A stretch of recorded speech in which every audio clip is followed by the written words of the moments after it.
Vamos rápidamente, un móvil, Bernardo Maniago. Bernardo, estás en el Congreso, ¿cómo te va? Buenas tardes. Antonio, buenas tardes. Acaba de terminar la presentación del ministro de Economía, Nicolás Dujovne, de cara al tratamiento del presupuesto del año que viene. Vamos a hablar con Axel Kicillof. Axel, ¿qué les pareció la presentación? Fue muy breve, ¿no? Sí, yo diría muy escueta, muy pobre, ¿no? Muy pobre la presentación. Recién bromeaba, apareció un tuit, no una presentación de un ministro de un presupuesto tan polémico y tan complicado como este, porque sabemos que dicen que lo quieren discutir acá, pero en realidad han puesto toda la energía en discutirlo en Washington, en el Fondo Monetario Internacional, y lamentablemente tampoco han cerrado allá en Washington. De hecho, le suspendieron el desembolso de 3.000 millones. Yo creo que están batiendo un récord también de desprolijidad, de impericia, porque el acuerdo este se cerró hace 2 meses, un poco más de 2 meses, y ya está absolutamente fuera de lugar, ¿no? Se ha incumplido en crecimiento, en inflación, en valor del dólar, y bueno, y es un presupuesto que atrás de los números uno empieza a hacer una segunda lectura y encontrar qué es lo que dice de las cosas que le preocupan a los que me están oyendo, que es cómo va a venir el laburo el año que viene, cómo van a venir los precios el año que viene, cómo va a venir obviamente las jubilaciones, cómo van a venir el sueldo de los docentes, cómo va a venir el gasto en infraestructura, porque la gobernadora Vidal tiene cerradas escuelas y escuelas por no haber invertido un peso en la infraestructura escolar, y con sucesos realmente muy tristes. Entonces, cómo viene todo eso no lo sabemos, todavía no tenemos los números finales. Sí, el ministro ha tratado de presentar todos números buenos, sabemos que son muy malos. Cuando votamos el presupuesto el año pasado, hablaba de lo que el gobierno esperaba, el cuentito que escribió para el año 2018, para este año que todavía no termina, pero que ya sabemos que eso está totalmente fuera de espacio, de lugar y de tiempo, porque hablaban de que este año la economía iba a crecer 3,5%. Y hoy ha venido a reconocer el ministro que la economía este año va a caer 2,4%, según las estimaciones optimistas del propio gobierno. No nos dijo qué inflación ni qué dólar espera para este año ni para el que viene. Después habló de que hay partidas que van a crecer el año que viene 29%, dijo, por ejemplo. Pero claro, este año esas partidas iban a crecer 10%, porque la inflación iba a ser 10%, 12%. Y tenemos que la inflación de este año va a ser mucho más alta, 40%, será más de 40%. Entonces hoy están haciendo ese ajuste por inflación. La inflación se está liquidando las partidas del presupuesto, y lo que debería decirnos el ministro es que todo lo que se pierde este año se va a recuperar, no todo lo que piensan crecer en base a la inflación que van a dibujar en este presupuesto. Antonio. Axel, ¿cómo te va? Antonio Fernández Llorente. Buen día, Antonio, ¿cómo estás? También alguno se pregunta qué país van a dejar, porque si van a pedir anticipos de la deuda externa 2019, 2020, 2021, van a dejar una deuda, una herencia tremenda. Sí, mirá, nosotros nos tocó gobernar 12 años y medio y dejamos un país desendeudado. De hecho, tuvieron que inventar que tomaban toda esta deuda para no ajustar, porque la verdad que no había problema de vencimientos. Te voy a decir un número. De cada 100 pesos que gastaba el Estado, solamente 6 había que dedicarlo a intereses de deuda. Este año ese número puede ser 12, 13, 14. Quiere decir que más que se duplicó lo de nuestros impuestos, del IVA que paga uno cuando compra cualquier cosa en el supermercado, cuando hace cualquier gasto. Una parte importantísima se va por, me permitís sí, la frase, por la canaleta del pago de intereses, que es el peor gasto que podemos tener. Y el gobierno sigue sin hablar de qué va a hacer con la pérdida de empleo, sigue sin hablar de qué va a hacer con la gente que no llega a fin de mes, sigue sin hablar con los comedores escolares que están estallados de gente que necesita un refuerzo en la alimentación. Los pibes van a comer a la escuela, eso había dejado de pasar, no del todo por supuesto, pero era un fenómeno que se había reducido muchísimo, y hoy vuelve a ser un gran drama en todo el país, y en la provincia de Buenos Aires, que me toca recorrer, tenemos esta situación que recae obviamente sobre los intendentes.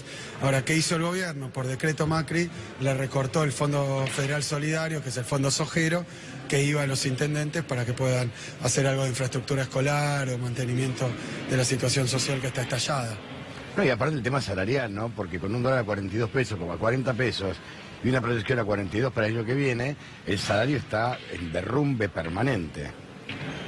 Bueno, esto es lo que no se atrevió a decir el ministro. Sí lo filtró algunos medios de comunicación que estiman el año me dijo gente de Clarín, del grupo Clarín, que tenía los números, que decían que el presupuesto para el dólar para el año que viene iba a ser 41 pesos. 40 con 10, algo así. Sí, ya 40 está. con 10 para el año que viene. Está contándonos el final de una película cuando ya todo pasó al principio. Faltan los 2 años, ¿no? Desde ahora hasta el año que viene, y es muy poco creíble. Y mientras tanto nos dicen, pero ustedes lo van a aprobar, pues si no lo aprueban, el Fondo Monetario no va a hacer los desembolsos. Fíjense qué situación nos quieren poner. Uno cuando vota acá no puede votar algo que nosotros votamos en contra el año pasado porque hablaba de una inflación del 10%, se votó, Frente para la Victoria se opuso, otros le dieron a ese presupuesto de ajuste, endeudamiento y pérdida de recursos para la provincia, le dieron gobernabilidad. Es ingobernabilidad de esto. Presupuesto de ajuste, endeudamiento, absolutamente antifederal, es ingobernabilidad, no gobernabilidad. Nosotros queremos discutir acá a fondo el presupuesto, no tenemos una posición todavía tomada porque no hemos visto los números. Lo que hemos escuchado hoy es espantoso y horripilante. Es un presupuesto que se arregla en Washington y está pintado el Parlamento Nacional. Lo que pasa es que el Parlamento tiene todo el derecho del mundo a políticamente oponerse a un presupuesto que va a endeudar al país por van a saber cuántos años. Claro, por supuesto, pero lo que nos gustaría no es oponernos o votar a favor a libro cerrado, sino conseguir que el gobierno y una parte de la oposición, que siempre es proclive a votarle leyes que el gobierno le trae, que esa parte de la oposición trabaje de oposición, ¿no? Y eso sería poder modificar, con una mayoría que algunas veces hemos hecho valer, poder modificar este presupuesto junto o en discusión con el gobierno, para que sea un presupuesto mejor, que piense en la gente, ¿no? Que piense en la gente. Quieren cerrar los números, como ya decía Néstor Kirchner, con la gente afuera, pero el problema es que esa gente está afuera y ya se ha presentado muchas veces al Parlamento a decirnos a nosotros que nosotros los representamos a ellos. Antonio, quería preguntarle a Kicillof, aprovechando que él fue ministro de Economía, ¿cuál es el nivel de sustentabilidad de la deuda, digo? Porque con lo que se ha endeudado el gobierno desde que asumió hasta ahora, y con lo que tiene proyectado más allá de que haya planteado déficit cero para el año que viene, digo, ¿qué va a pasar a finales del año que viene? ¿Va a una reestructuración la deuda tal como está ahora? Mira, me haces la pregunta y ya me pongo mal. Porque cuando nosotros nos fuimos, porque cuando nosotros nos fuimos del gobierno hace 2 años y pico, Argentina era el país que más se habían desendeudado prácticamente en el mundo, seguro en la región. Habíamos dejado una relación entre lo que produce la Argentina y su deuda externa de 40%. Y su deuda total, la deuda externa era un 11% de lo que produce la Argentina. O sea, un paseo. Ahora, hoy leía una noticia en el diario que hablaba de que si hay, con los números que se estiman de devaluación de este año y la caída de la producción de este año que el gobierno está produciendo, está provocando, podemos ir a una relación de 100 y pico % entre deuda y producto, que son los números espantosos que teníamos allá por cerca de 2001.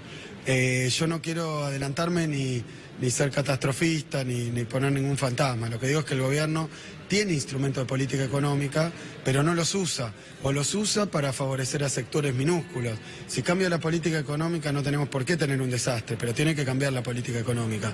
Es urgente. O sea que la amenaza acá no es que el fondo está mirando a ver qué hace el Parlamento y tenemos que todos obedientemente votar. El problema es que la sociedad nos está mirando para que hoy le demos respuesta. Y eso es lo que hay que discutir acá en torno al presupuesto. Ahora, Axel, lo que pasa es que es inviable un país donde la tasa de referencia es 60%, los bancos prestan el 100 y pico % con tarjetas de crédito, la pyme quiere contar un cheque porque le pagan a 60 o 90 días, no lo puede hacer porque pierde casi el valor del cheque. Es invivible, es muy complejo.